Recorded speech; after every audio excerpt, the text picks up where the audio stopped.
Olá, sejam muito bem-vindos a mais um Conectados na Lição. Eu sou o Fábio e nós estamos aqui mais uma vez para trazer a vocês, né, a lição da Escola Sabatina. Comigo aqui também o meu amigo professor Anderson. Anderson, tudo bem? Como é que você está?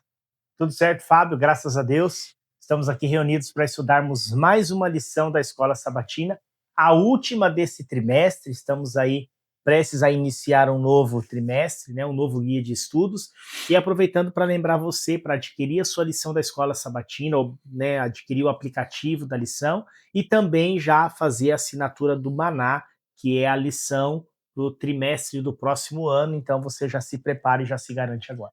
Eu queria agradecer também ao pessoal que, né, está nos seguindo, está comentando aí, compartilhando.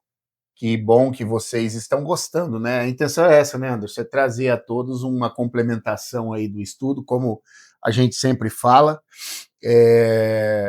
O Conectados aqui é uma conversa, não, uma complementação que não é o estudo em si da Escola Sabatina que nós, né, nós temos que estudar diariamente. A lição da Escola Sabatina é muito rica, o assunto é muito rico, é muito profundo. Então, se a gente fosse estudar a lição aqui de uma forma, do jeito que ela tem que ser, nós iríamos levar aqui 3, 4 horas por dia, teria assunto para a gente fazer aqui o estudo diário da lição. Então, por isso aqui é só uma reflexão, é só um chamado para que você estude a sua lição diariamente.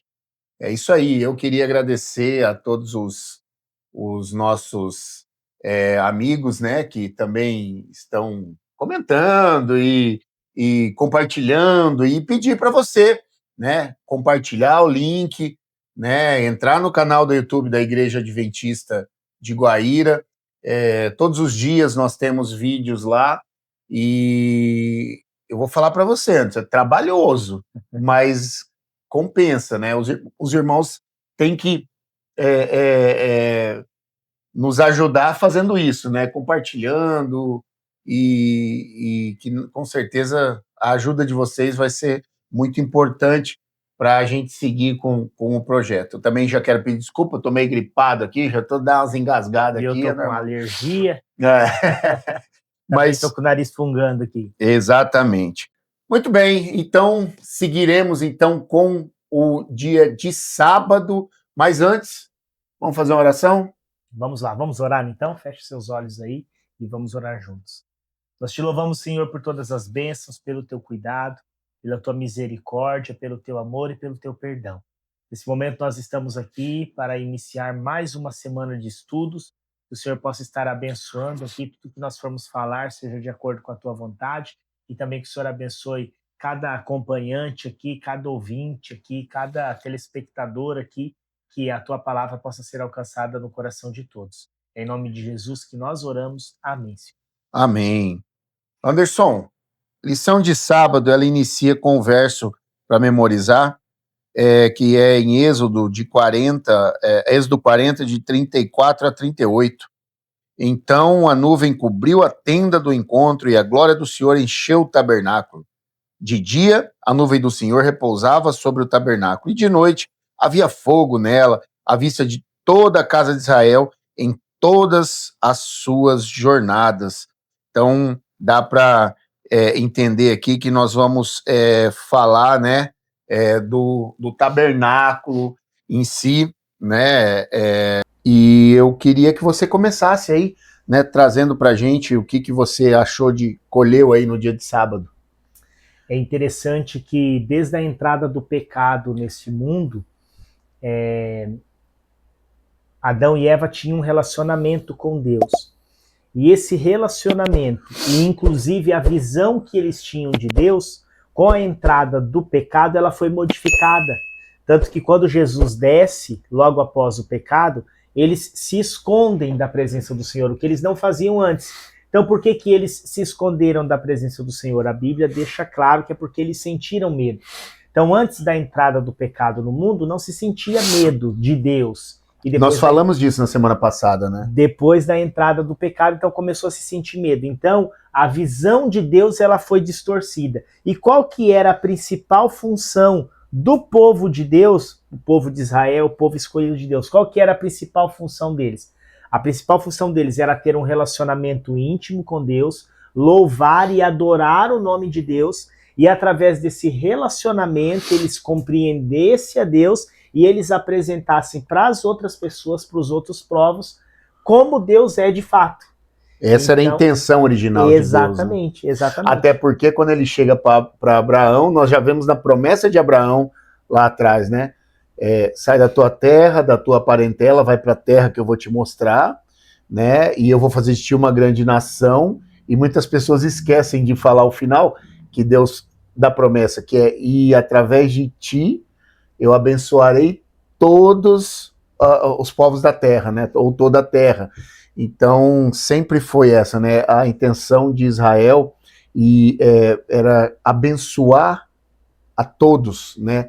A todos os habitantes da terra, e não essa exclusividade tinha esse objetivo, né? Exato. E hoje essa distorção de como é Deus, do caráter de Deus, das ações de Deus, às vezes nós mesmos que somos estudantes da Bíblia, que somos estudantes da palavra, às vezes nós não temos essa compreensão. É distorcido muitas vezes dentro de nós, né? A gente tem que ter essa preocupação, por exemplo, eu com o Miguel, de tentar passar para o Miguel o mais próximo possível do que é Deus, que é um Deus de amor, um Deus de carinho, um Deus de cuidado. E é interessante que Deus, mesmo o ser humano tendo essa visão distorcida de Deus, é ele quem toma a iniciativa de mostrar como que ele é. E falando especificamente do sábado, né? O sábado ele traz o tabernáculo. E o tabernáculo, o que era o tabernáculo? Ele nada mais era do que um sinal visível de Deus, né? Deus se fez presente. Veja, aquele povo permaneceu cativo por 400 anos, né? Aquele povo já tinha perdido as esperanças, né? Teve um clamor novamente, mas até então o que eles queriam era um senso de justiça e não a presença de Deus em si, e Deus trazendo aquele povo para no meio dele novamente, né? Ou se colocando no meio daquele povo, né?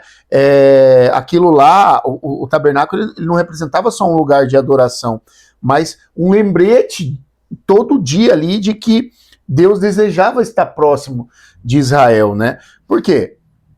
O pecado quebrou a relação entre o homem e Deus, que lá no Éden, nós falamos isso na semana passada, mas Deus tomou a iniciativa. Essa é a base, né,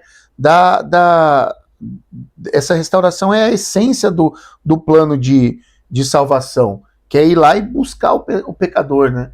É Deus indo atrás, sempre Deus indo atrás, sempre o homem correndo, sempre Deus indo atrás, né? Então, o tabernáculo era isso, né? Era Deus, né, buscando ali a proximidade com o povo, não desistindo do povo. Exato, e ele ensinava, o que ele ensinava, Anderson? O ser humano, ele não pode se aproximar de Deus por mérito próprio, mas apenas por meio do sacrifício. Essa era a primeira coisa que o santuário ensinava. Olha, você não consegue chegar perto de mim sem o sacrifício.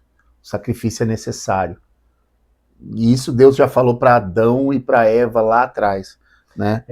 Desde a entrada do pecado. Desde a entrada, né? Exatamente. Aquele que pecar, esse morrerá. Exato. E outra coisa também que o tabernáculo ensinava, que Deus, ele é santo, né? Mas como também ele é cheio de graça, ele deseja se reconciliar conosco. Então essas duas coisas básicas aqui de sábado. Vamos fazer uma aplicação prática aqui, Anderson, tá? Assim como Israel deveria refletir o caráter de Deus às nações, hoje, o que nós temos que fazer? A igreja, né, ela é chamada do tabernáculo vivo. Por quê? Porque a gente tem que mostrar quem que é Deus para o mundo. E aí, qual que é o problema disso? Às vezes, nós não mostramos isso. E muitas vezes o povo que está de fora entende que Deus não é o que ele efetivamente é. Porque os pequenos cristos, eles não têm o caráter de Cristo, né? Não resplandece esse caráter. E aí é onde sai todas esses questionamentos a respeito do cristianismo, né? E demonstrar o caráter de Cristo, levar Deus para as pessoas, está ligado diretamente com a nossa comunhão diária com Ele. Com certeza. Só que o que acontece? Assim como o tabernáculo queria mostrar, né? Só que o que acontece? Nós somos conhecidos pelas outras pessoas como adventistas do sétimo dia, como pertencentes a essa denominação. Então, independente de como está a nossa comunhão, as pessoas estão nos enxergando como adventistas do sétimo dia. Exatamente. E se a gente tiver com a nossa comunhão prejudicada, nós vamos estar passando uma mensagem errada, nós vamos estar levando, né, a imagem de Deus de forma correta, ao ponto de que a pessoa que observa as nossas atitudes, os nossos atos, ela fala assim, não, eu não quero fazer parte, não quero nem estar junto. E se ele que está lá, que vai todo sábado na igreja, está agindo assim, está fazendo assim, então é isso aí, esse é o Deus dele. Então, para mim, não serve. Muito bem. Seguimos, então, lição de domingo, né? O sábado do Senhor. E aqui, né, Anderson, novamente, às vezes a gente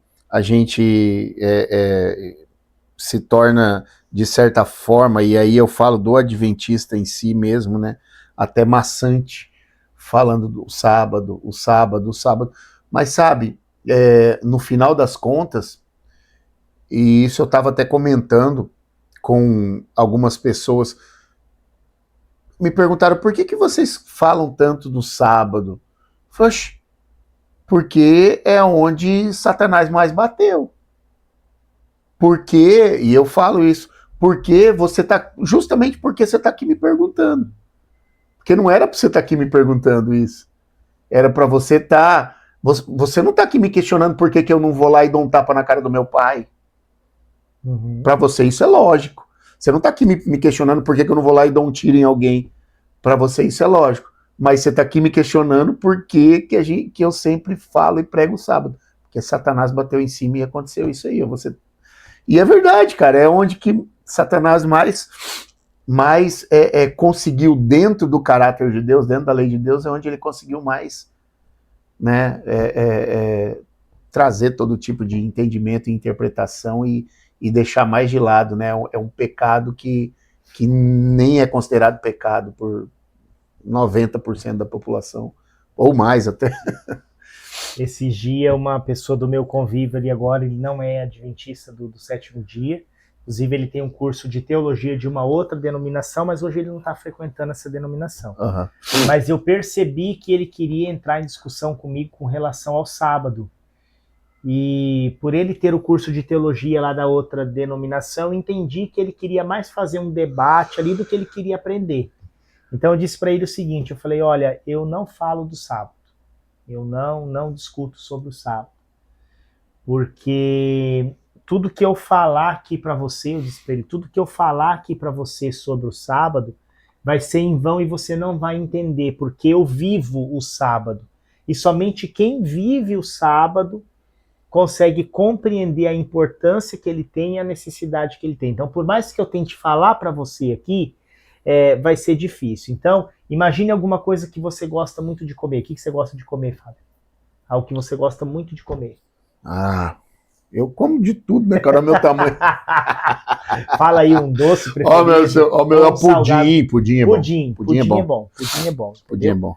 Então, imagine que eu tenho um pudim e eu tô provando esse pudim aqui, eu tô comendo esse pudim, e esse pudim é muito bom, ele é delicioso. Então, por mais que eu fale para você que o pudim é bom, que esse pudim que eu tô comendo ele é gostoso, que é o melhor pudim do mundo, pudim da Lucimara. Pudim da Lu.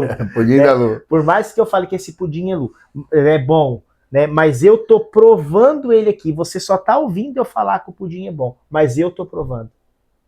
Entendeu? A sensação de eu estar comendo aqui, de eu estar experimentando, de eu estar provando aqui, é algo que só eu Só estou você sentindo. tem. Então, por mais que eu esteja falando para você, mas o fato de você não estar provando, então é inexplicável. Então, o sábado, aí eu disse para ele, o sábado é dessa forma.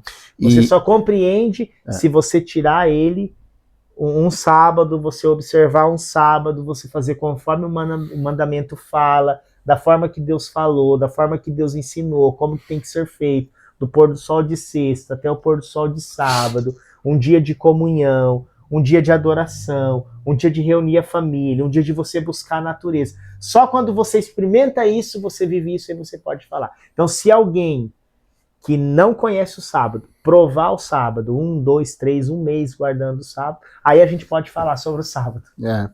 E você sabe que eu notei algumas coisas aqui para trazer para os irmãos,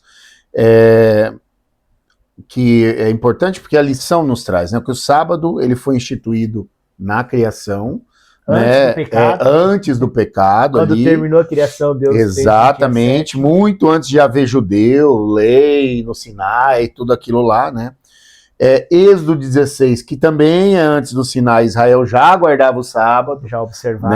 Né? Então ele é um princípio universal ali, né? Não é exclusivo da nação de Israel, isso é importante que se saiba, né? E aqui eu já faço essas considerações para aquele irmão que está assistindo, que talvez não é adventista, mas que queira entender a respeito disso, né? Outra coisa, o sábado ele aponta, Anderson, pelo menos aí 5 grandes verdades que a lição traz, e nós vamos deixar claro aqui. Primeira, Deus é o Criador, né? O sábado ele é um memorial da criação, segundo Êxodo 20, 8 a 11, né? E ele nos lembra que nós não viemos do acaso, né? Mas fomos feitos à imagem de Deus. Segunda coisa, o Messias Redentor aponta para Cristo, a semente prometida que venceria o mal, né? Gênesis 3,15 fala disso. Cada sábado era um convite a uma esperança messiânica, ou seja, nós seríamos, né, salvos por Cristo. Terceiro, o reino vindouro, né? O sábado é um prenúncio do descanso eterno, da nova criação, e em Hebreus 4, 9 e 11, né? O quarto, salvação pela graça, o descanso sabático nos ensina a confiar em Deus e não em nossas obras, né? Como fonte de salvação, conforme Deuteronômio 5,15. E, por último, né? Juízo final, que lembra-nos, né, que Deus é juiz, mas também é justificador, conforme Eclesiastes 12, 13 e 14. Então, um apanhadão geral do sábado aí, para que os irmãos tenham isso em mente, principalmente aqueles que entendem que o sábado é alguma coisa, né, simples, e Satanás queria justamente isso, né, que se pensasse assim. Eu cresci na igreja dizendo, né, ouvindo as pessoas dizendo que as crianças e os jovens são o futuro da igreja. E hoje eu aprendi que é o contrário, que a igreja é o futuro das crianças e dos jovens. E eu achei interessante que os judeus também têm um ditado parecido, né? Uhum. Eles diziam assim, ó, mais do que Israel guardou o sábado guardou Israel. Exatamente. Então, mais do que Israel guardou o sábado, na verdade o sábado que foi quem protegeu, quem guardou o povo de Israel. Ok, então, vamos partir para segunda-feira, oferta e o Espírito. Quer começar aí, fazer alguma consideração? Vamos lá. É interessante que Moisés ficou encarregado, né, de fazer toda a construção ali de acordo com o que Deus havia mostrado, só que para isso ele sozinho não seria possível. E a lição aqui traz, né, a Bíblia conta que o povo começou a trazer ofertas, né, e eles foram trazendo ali, né, e assim, uma grande quantidade de diversos materiais, né? E as pessoas também doaram sua mão de obra também, não só os materiais, e também a sua mão de obra. E o povo estava dando com tanta alegria e abundância que Moisés foi informado que o povo estava trazendo demais. Ou seja, precisou pedir para que... Para tudo. Precisou pedir para que parasse, né? Então é interessante isso também.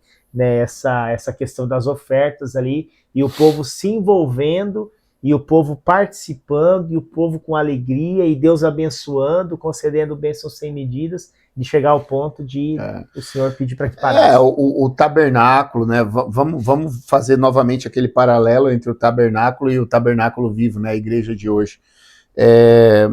Ele foi construído com ofertas voluntárias ali, e que isso deixa claro? Que a obra de Deus ela é sustentada pela generosidade do seu povo, né? Óbvio, muita gente pensa que talvez Deus não está nem aí para o seu dinheiro, até porque, né, ele vai fazer a obra, você queira ou não, tenha o seu dinheiro ou não, né? Mas a igreja, né, ela precisa disso para seguir, né, e para o evangelho ser pregado a toda língua, nação e reino. Então, aqui mostrou a abundância não só dos recursos, né, mas também da mão de obra. E hoje, cara, Anderson, óbvio, pessoas se aproveitam disso para poder ter proveito próprio, e isso a Bíblia condena, e cada um vai ter o seu julgamento conforme o que fez. Mas uma coisa é certa, Deus precisa da gente, Deus precisa, né, da nossa mão de obra, Deus precisa do nosso da nossa oferta. Deus precisa. A obra é uma construção de todos, né? E nós estamos na igreja mais organizada do planeta Terra. E isso já é uma coisa importante para se pensar, né? Muitas pessoas às vezes pensam que o negócio é bagunçado, e não, a oferta é muito importante, né? E tudo isso aconteceu, vale destacar, sob a orientação do Espírito de Deus. Sim. Então, sobre a orientação, eles, né, estavam conectados, estavam ligados ali, e sobre a orientação do Espírito, então, que tudo foi sendo feito, tudo foi sendo direcionado, né? Então, a regra para hoje é o quê? Que todo dom, não só toda a finança, todo o dinheiro e todo dom vem de Deus, né? E ele tem que ser usado para a sua glória. Então, a regra para hoje, né? Uma vez... desculpa te cortar. Pode falar. Uma vez eu vi um pastor falando que a partir do momento que você entende que tudo vem de Deus, você muda a sua visão de mundo, a sua visão das coisas. Por exemplo, você já parou para pensar que a casa que você mora não é sua? A casa que você mora é de Deus, claro. E Deus concedeu para você ali aquele local para você morar, mas também para você abençoar pessoas através dessa casa. Então, se chegar alguém que talvez não tenha onde dormir, você já parou para pensar que a casa é de Deus e você deveria ofertar um pouso para uma pessoa que talvez não tenha onde dormir? Hoje está diferente as coisas, né, cara? Exatamente. Mas assim, a lógica. O carro que você tem não é teu, é de Deus, e às vezes você nega uma carona. Isso é normal. Às vezes você nega uma carona e você já parou para pensar que Deus deu aquele carro para te abençoar, mas também para abençoar outras pessoas. Tem irmão que nem coloca certo tipo de pessoa dentro do carro, né? Às vezes o irmão é da igreja ali, é vizinho, mora no mesmo bairro, mas não dá carona pro irmão. Não é fácil não, né? Outra coisa interessante que foi falado aqui, Anderson, que o Espírito Santo ele não age de forma mística apenas. Sim. E isso é interessante, né? Ou seja, ele age de forma prática. Uhum. Como? Ele capacita para o serviço. Vocês de casa não estão vendo aqui, vou até mudar a câmera aqui, ó. Vocês de casa não estão vendo aqui, mas nós estamos com, né, Anderson? Com vários equipamentos aqui, né?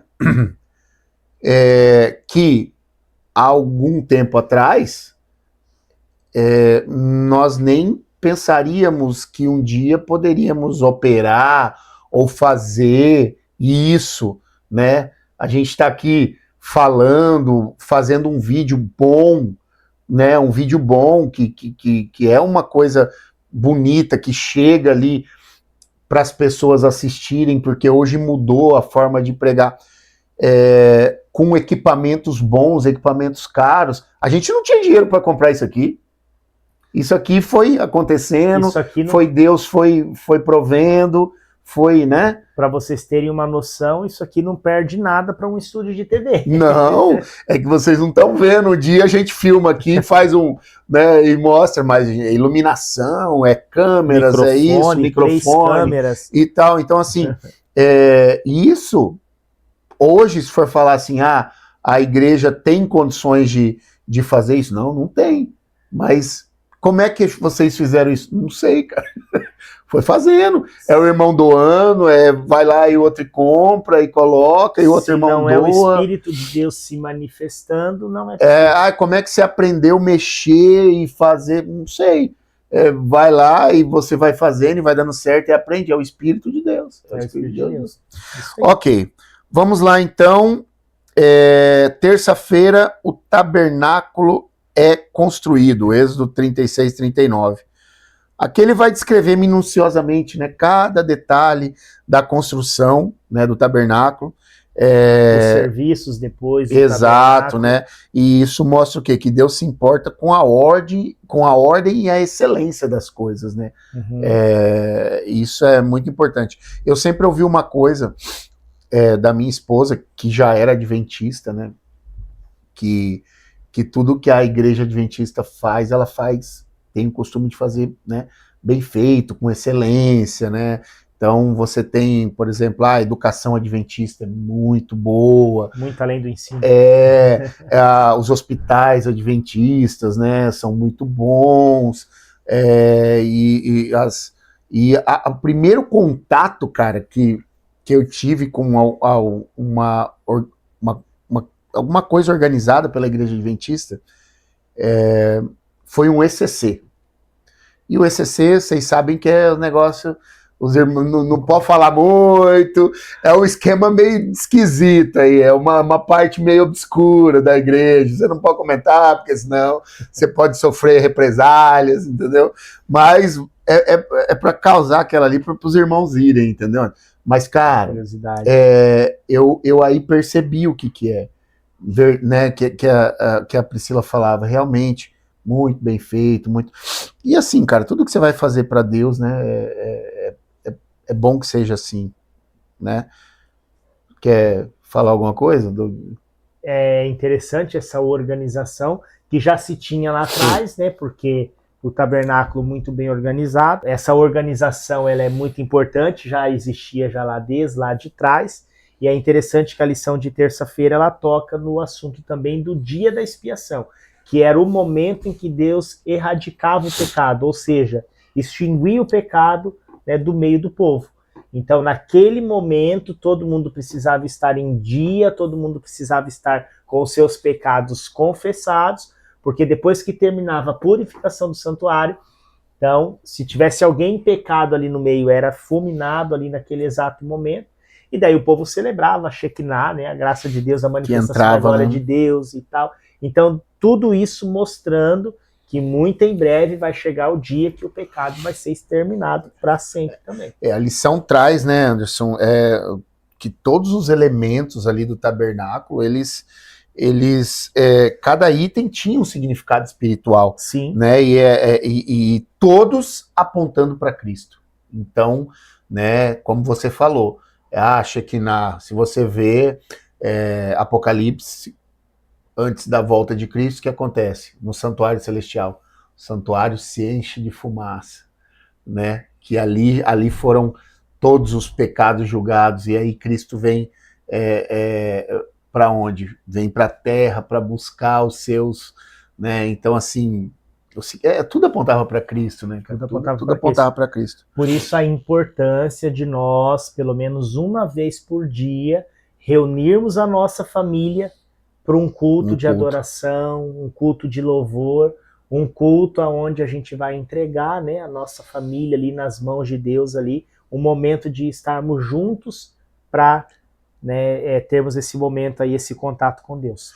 Muito bem, vamos seguir então aqui, quarta-feira, a presença de Deus no tabernáculo, você acabou de falar aí, então, da Shekinah, mas em Êxodo 40, né, após a conclusão da obra, né, a glória de Deus encheu o tabernáculo, e isso acontecia anualmente no Yom Kippur, né, no dia da expiação, e essa glória era chamada de Shekinah, que é a manifestação visível da presença de Deus, né?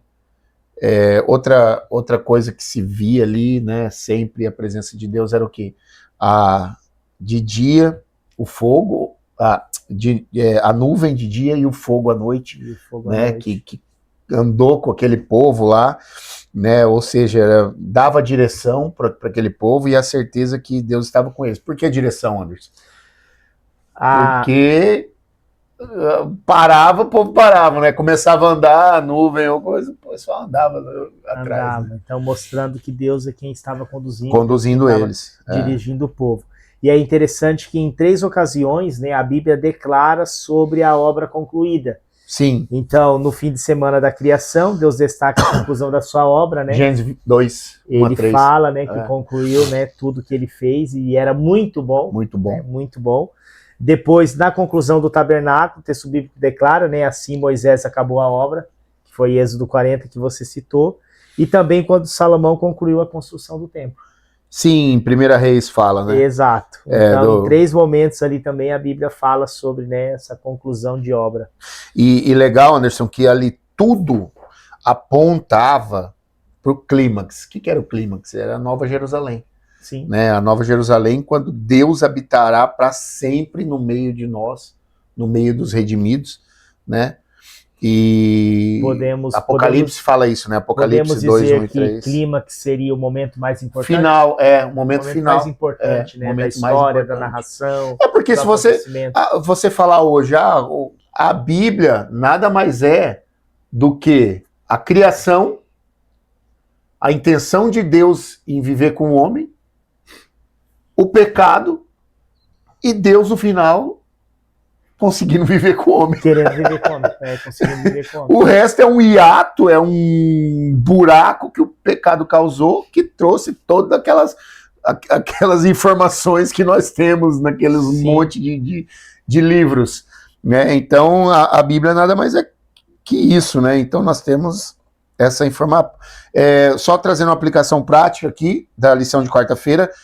Hoje experimentamos a presença de Deus pelo Espírito Santo, pela oração, pela palavra e pela comunhão também na igreja, né? Então, ali o Espírito se revela para nós. É isso aí. Quinta-feira, Jesus fez sua tenda com a humanidade, olha só. João 1,14. E o verbo se fez carne e habitou, e aqui habitou tabernaculou a tradução, literalmente, né, entre nós. E a lição trouxe que é um mistério, né? Por mais que a gente estude, por mais que a gente veja os versos, essa encarnação de Jesus é um mistério. Né? Sempre vai deixar aquele ponto de interrogação, como que isso é possível? Que jeito, né? Que amor é esse? Que atitude é essa? É uma situação, eu já vi conjecturas, já falei isso também, né? Inclusive, acho que comentei alguns dias atrás na rádio. Mas Jesus é Deus. Ele sabia que ele não ia morrer, que ele ia ressuscitar. Ele é onisciente, blá, blá, blá, né? Beleza, eu sou Deus. Aí você vem, você se suja no meio do pecado, se submete a tudo isso, né? Ao mal, para salvar pessoas que até então, né? Você poderia fazer de novo, se você quisesse, né? E depois que tudo acabar, o único que vai ter a marcas de que um dia o pecado existiu é Cristo. É Cristo. Esse né? dia eu vi um prefeito de uma cidade, não me recordo de que cidade, mas ele acordou de manhã e se vestiu de mendigo e ficou de uma forma ali que ele fosse irreconhecível, e ele passou 24 horas na rua da cidade que ele era prefeito, só para ver como que a população e como que os trabalhadores do serviço público tratavam ele. Só para ele poder sentir, para ele ver como é Como que é é. que era? Então o prefeito Não se deve fez ter mendigo. gostado muito, não. O prefeito se fez mendigo. E o que que é? O verbo se fez carne, né? O autor de É. tudo, o criador de tudo, aquele que é dono de tudo, né, se fez ser humano. E aí Se a, vestiu de ser humano. e aí a lição trata do tabernáculo, mas trata Cristo como o verdadeiro tabernáculo, né? A relação máxima de Deus. Não teve outra. Deus não podia ser visto, Deus não podia ser tocado, né? Visto face a face, Deus não podia ser tocado, mas Deus vem em uma forma que podia ser visto, podia ser tocado, podia ser ferido, podia ser tudo, né? E assim como a glória de Deus encheu o santuário, Jesus veio na plenitude da graça e da verdade, né? E daí João fala que lá no futuro, lá após a volta de Jesus, ele fala: eis o tabernáculo de Deus com os homens. Sim. E ele habitará com eles, e será povo deles, e estará no meio deles. É muito louco, né? E Mateus 18:20, Jesus promete estar presente sempre que 2 ou 3 se reunirem em seu nome. Ah, sim. Isso é importante. Importante também. Né? Porque a outra coisa, Apocalipse 21, né? João declara que não haverá templo na Nova Jerusalém, porque a cidade toda será o tabernáculo será de Deus. Será o templo, né? O santuário de Deus. Comprimento, a largura, a altura, as cidades são iguais. Né? Então... Isso. Bom, o que quinta-feira nos traz na prática, né? O mesmo Deus que habitou no tabernáculo e depois virou carne humana, ele deseja hoje habitar em nós pelo Espírito Santo. 1 Coríntios 6,19. Então, devemos perseverar na fé, manter os olhos fixos na promessa da eternidade com Cristo. Muito bem, pessoal. Chegamos então ao final do nosso estudo e ao final da nossa lição. Êxodo nos trouxe, né, uma lição linda aqui e falou tantas informações ricas, né, para nós. Nós queríamos agradecer. Não pegamos a lição toda, né? Nós iniciamos com Conectados aí já na parte final do estudo do livro de Êxodo, porém a próxima lição nós já estaremos seguindo desde o começo, e como nós já falamos, né, Anderson, pedimos que vocês curtam a página lá, compartilhem os vídeos, dá o joinha lá, marca o sino para poder receber as notificações. Sempre que sair o vídeo novo, você vai ser notificado, vai acessar, né? E eu queria agradecer a todos pela companhia aí nessas nossas lições, e vamos seguir estudando a palavra de Deus, né? Isso aí, é uma alegria você nos acompanhando aqui, nós estudando juntos a palavra de Deus, e que esse próximo trimestre agora possa ser abençoado, de muito aprendizado e conectados na lição. Muito estudo da palavra de Deus. Amém. Vamos fazer uma oração então para encerrar. Querido e amado Deus, muito obrigado, Senhor, porque nós podemos estudar a sua palavra, conhecer mais do seu santuário, e que o Senhor está presente no meio de nós através do seu Espírito. Agradecemos por tudo que faz por nós, esteja com cada um, e que a sua graça permaneça com todos. Agradecemos e pedimos em nome do seu Filho amado Jesus. Amém. Amém. Fiquem com Deus. Até a próxima lição. Deus abençoe. Até mais. Tchau, tchau.